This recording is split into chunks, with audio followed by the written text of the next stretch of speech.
The general clauses act 1897 multiple choice question हम यहाँ discuss कर रहे हैं. Multiple choice question. The general clauses act 1897 intends to. First question, the general clauses act 1897 intends to मतलब what is the purpose of general clauses act पूछ रहा है हमसे कि पर्पस क्या है. So provide general definition. Yes, देखो respective act में अगर उस किसी वर्ड की जनरल डेफिनेशन नहीं दी गई है, अगर किसी रिस्पेक्टिव एक्ट में फॉर एग्जांपल कंपनीज एक्ट या इनकम टैक्स एक्ट की बात करें हम, अगर वहाँ पे जैसे कंपनीज एक्ट में एफिडेविट की डेफिनेशन नहीं है, राइट तो किसी चीज़ की अगर डेफिनेशन उस रिस्पेक्टिव एक्ट में नहीं है तो हम उसकी डेफिनेशन कहाँ से ले लेंगे? जनरल क्लॉजेस एक्ट से ले लेंगे. सो येस, ये हमारे को डेफिनेशन प्रोवाइड करता है. और B, applicable to all central act and regulations. बिल्कुल ये सारे सेंट्रल एक्ट एंड रेगुलेशंस पे एप्लीकेबल है. C, applicable where there is no definition unless there is anything repugnant in the subject or context. देखो यहाँ पे applicable where there is no definition. Applicable जैसे companies act में company की definition दी हुई है तो वहाँ पे ये एप्लीकेबल नहीं है. ये वहीं पे एप्लीकेबल है जहाँ पे डेफिनेशन आपको किसी रिस्पेक्टिव वर्ड की किसी वर्ड की डेफिनेशन नहीं मिल रही है, तो आप जनरल क्लॉजेस एक्ट से उसकी डेफिनेशन को दे लोगे. और तभी लेना अगर जनरल क्लॉजेस एक्ट की डेफिनेशन को लेने से अगर कुछ रिपग्नेंसी है, आप क्या बोलते हैं, जो एक्ट है एक्ट का पर्पस ही चेंज हो जा रहा है, ठीक है, तो फिर आप उस डेफिनेशन को नहीं ले सकते. ठीक है, आप तभी उस डेफिनेशन को लोगे जब तक उसमें रिपग्नेंसी कुछ नहीं आती, कोई एब्सर्डिटी नहीं आती है, right. B, all of the above. So इसका answer D, all of the above. तो इसका आंसर डी है. ए, बी, सी तीनों इसके आंसर्स है. ये डेफिनेशन प्रोवाइड करता है हमारे को, सारे सेंट्रल एक्ट्स पे एप्लीकेबल है और applicable where there is no definition. ठीक है. Second, the general clauses act is one of the oldest act, right. ये one of the oldest act है and it came into force on 11 March 1897. ये 11 March 1897 को force में आया. So third, the preamble is most important in any legislation. It provides definition in the act. No, preamble कभी भी definition नहीं देता हमारे को. Preamble express scope, objective, purpose of the act. हाँ बिल्कुल, ये हमारे को क्या करता है? स्कोप, ऑब्जेक्ट एंड पर्पस इसमें लिखी हुई होती है. स्कोप, ऑब्जेक्ट एंड पर्पस इसमें लिखा हुआ होता है प्रीएम्बल के अंदर, राइट. सो बी इसका आंसर है. Fourth, as per a rule of educational institution. Fourth question, as per a rule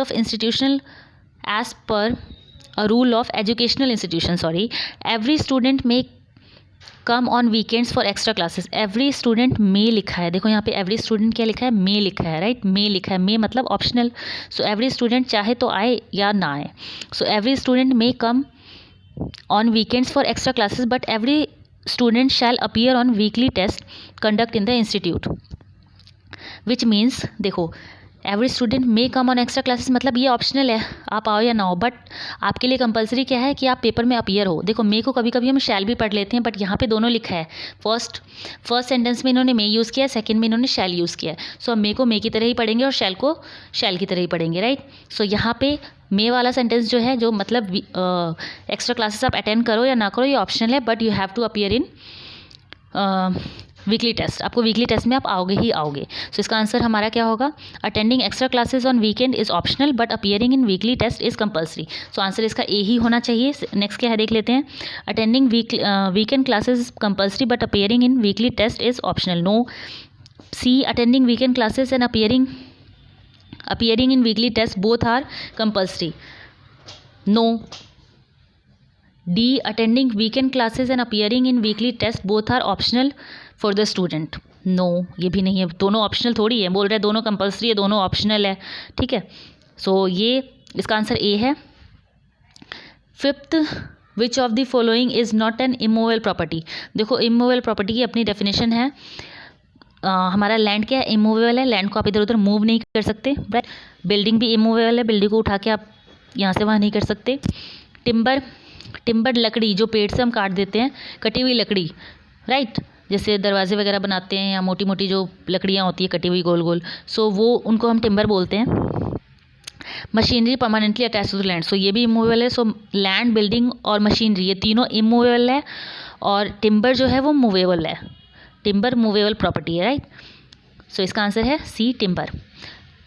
sixth, where an act of the parliament does not expressly specify any particular day as to the day of coming into force of the act. अगर कोई act of the parliament में कोई particular कोई act of parliament है जिसमें particular day नहीं define है, तो उसको आप तब मानोगे कि कभी ये एक्ट ऑपरेशन में आ गया। Then it shall come into operation on the day on which it receives the assent of the president. So हम तब मानेंगे जब इस पर प्रेसिडेंट साइन कर देगा, ठीक है, हमारे प्रेसिडेंट साइन कर देंगे तभी हम मानेंगे कि ये जो है ये फोर्स में ऑपरेशन में ये एक्ट आ गया है।